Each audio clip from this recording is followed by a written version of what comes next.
Alright, let's see what's on YouTube today. Oh! Hey there everyone, CJ here. Hope you're all doing well. What a cool and exciting time to have another Ahsoka trailer, so let's get right into the breakdown. If we remember from the first trailer, this is the shuttle that Baylan and Shin are taking to make their big entrance against the rebel forces, and man, what an exciting scene that is. I wonder if that's going to be the episode opener or not, but it's going to be really cool to see them make an entrance. No, not the Calamarian! Calamari. This was a pretty cool quote from Baylan. One must destroy in order to create.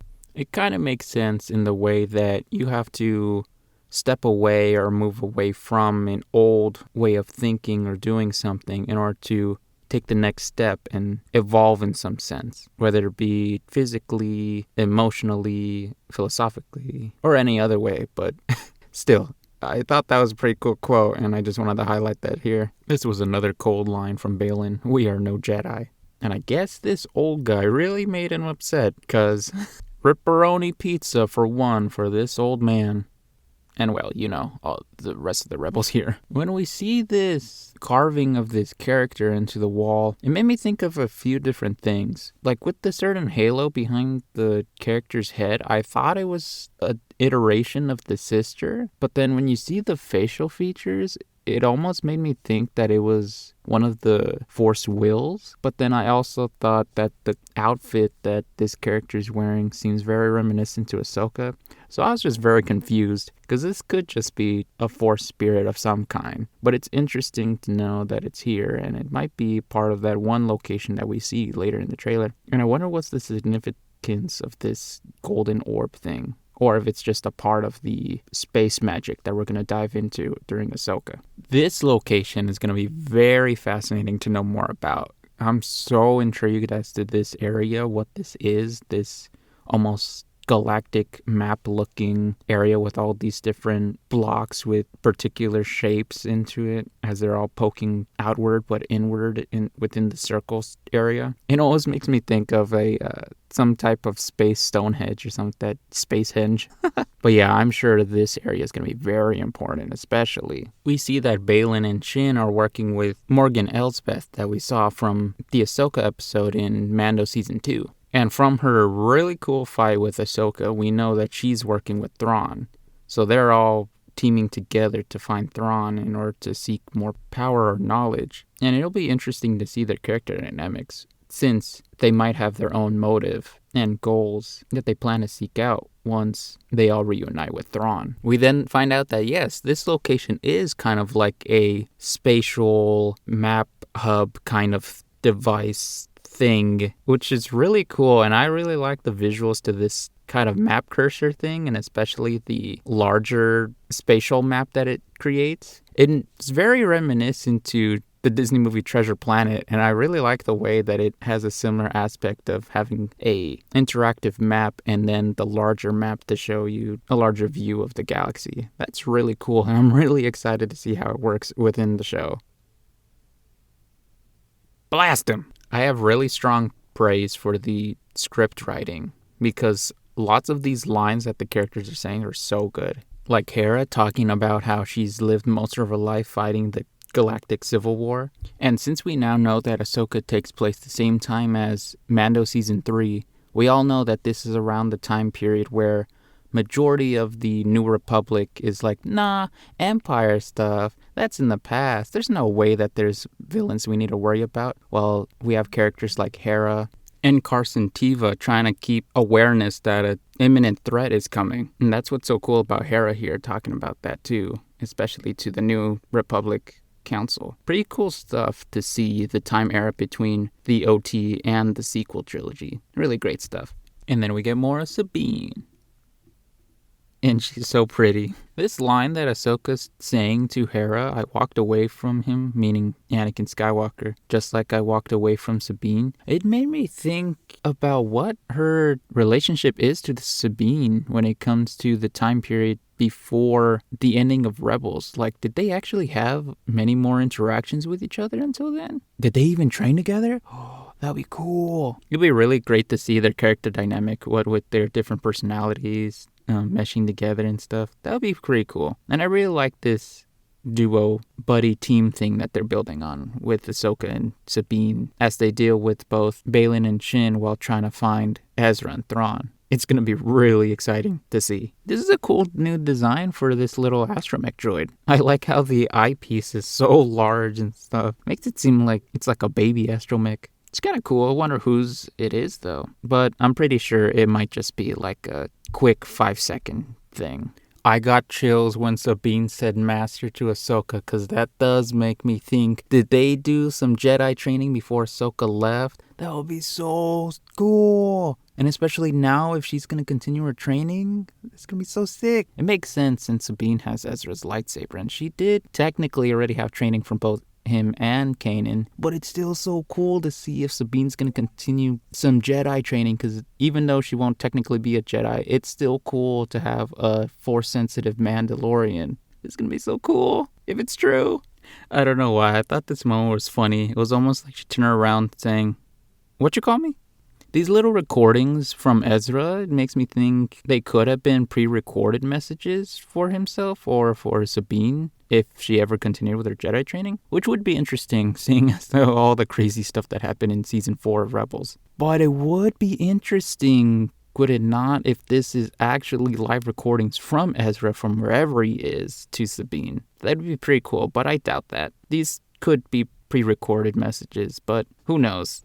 We'll just have to see in episode 1. This is a pretty cool shot of Sabine suiting up and cutting her hair. It was very, very cool, and I really, really liked it. It almost reminded me of the scene in Mulan when Mulan puts on her dad's armor and cuts her hair too. And seeing as though we've normally seen Sabine in the trailers in her casual clothes, this just brings up the interesting idea that Sabine might not have even worn her armor in so long, but now that she needs to get into action, she's going to put on her Mandalorian armor, which is going to be so cool. And it makes sense because it follows up with the ending of Rebels when we last see her with short hair and her armor. It's really cool to see her helmet in live action. Although seeing it now, it does seem like it may or may not have a new paint job. And if it is a new paint job, I do like the color scheme for it. Well, the whites and the reds and oranges. Looks really nice. And then here's where we catch up with the Rebels ending, with short hair Sabine reuniting with Ahsoka. And even with short hair, she still looks pretty. Makes me wonder if this is going to be the last scene of episode 1 or in the middle of it. Who knows, but it's going to be a very, very great scene to watch. And then we see a little bit more of the fight between Ahsoka and the Inquisitor, which, since it's been confirmed, I believe, that this Inquisitor is female, it would be pretty cool if this is Barriss Offee, but who knows? It probably won't be, but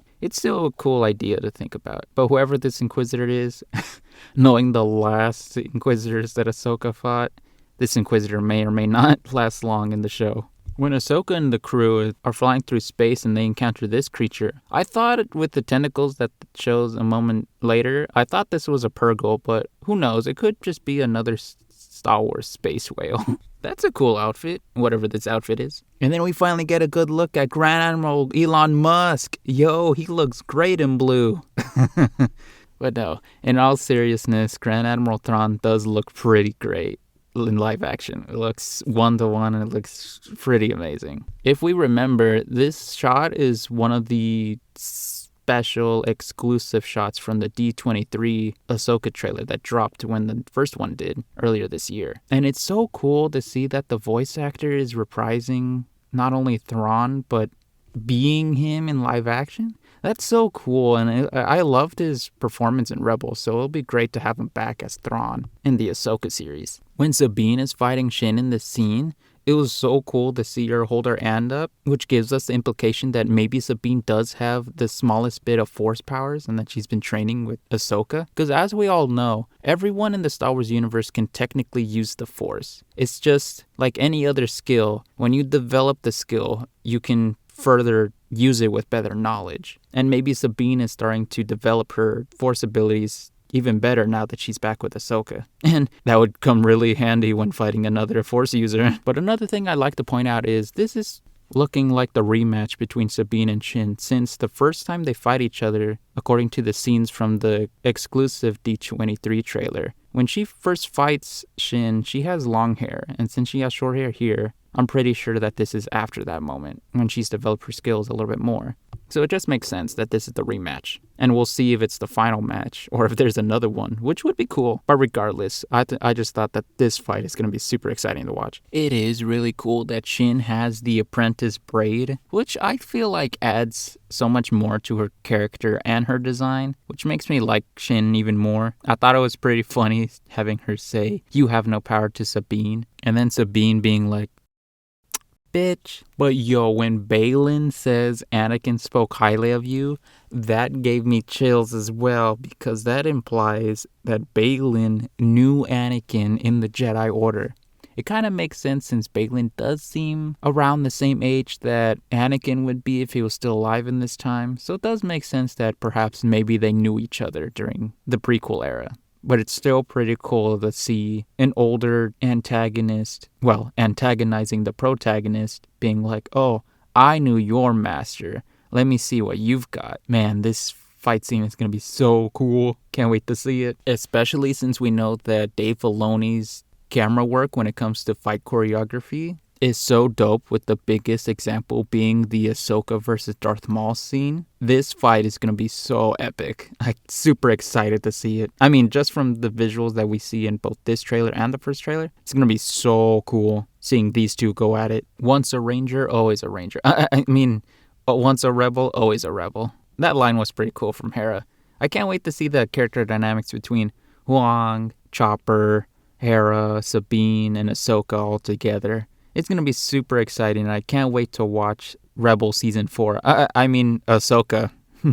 I know this is the first time that these actors are working together as these characters, but in story with these characters, just seeing everyone reunite and come back together as a Star Wars family, it's just so incredible, and it's going to be so great to see. I cannot see this story being brought down by anything. It's going to be so great to see the Ghost crew together again. At the end fight, when Ahsoka takes this stance, this is the third and final time that this trailer gave me chills, because this stance reminded me of the fight between Anakin and Count Dooku during episode 2, when Anakin lifts up his arms and puts his lightsaber behind him. I thought that was very reminiscent of that. I wonder what lightsaber form that is, or what kind of attack this is. But regardless, I thought that this was such a cool shot. I cannot wait for this show to air. It's just going to be so amazing, and there's no way that this show can be bad.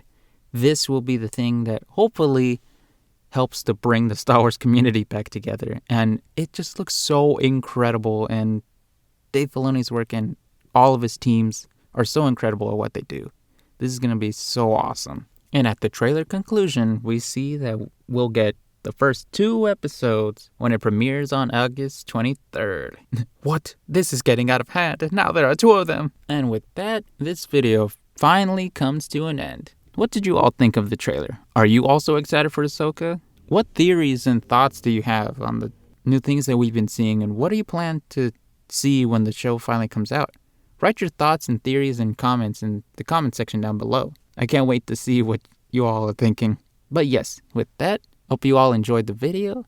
And if you did, why not drop a like and consider subscribing to the channel? Your support is very much appreciated.